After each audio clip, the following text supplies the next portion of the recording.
Ils étaient lumière avant d'être ombre. Créés pour chanter la gloire de Dieu, ils resplendissaient dans l'harmonie du ciel. Jusqu'au jour où la fierté les aveugla, ils voulurent être égaux à Dieu.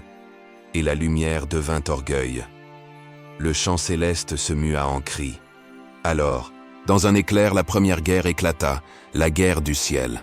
Lucifer, le porteur de lumière, se dressa contre le Créateur en clamant « Je monterai jusqu'aux cieux, j'élèverai mon trône au-dessus des étoiles de Dieu. » Mais le Tout-Puissant dit « Non. » Et d'un souffle, il les précipita dans l'abîme. Leurs ailes devinrent cendres, leurs voix se perdirent dans le vent, et de leur chute naquit le mot « démon ». Pourtant, Lucifer n'était pas seul, d'autres l'avaient suivi. Des esprits puissants, jadis beaux, aujourd'hui prisonniers de leurs propres ténèbres.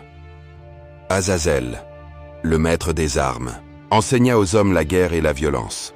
Pour sa faute, il fut enchaîné dans le désert, sous les sables brûlants, jusqu'au jugement dernier. Belial, prince de la corruption, inspire le pouvoir sans vertu, la richesse sans âme. Il règne là où les rois se perdent dans l'orgueil.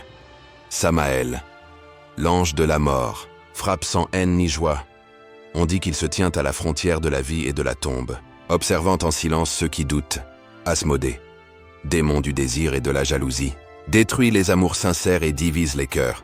Là où il entre, la passion devient poison. Si tu veux être protégé, ne combats pas le mal avec la peur, mais avec la foi. Dis simplement « Saint Michel Archange, défends-moi dans le combat, protège-moi contre la malice et les embûches du malin. » Et pendant que tu pries, visualise la lumière descendre autour de toi, une armure invisible, forgée dans l'amour divin.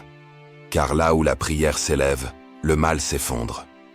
Là où un cœur pardonne, même les ténèbres tremblent. N'oublie pas, les anges déchus ont perdu leur éclat, mais toi tu peux encore briller, car la plus belle des victoires, c'est celle que la lumière remporte sur l'ombre,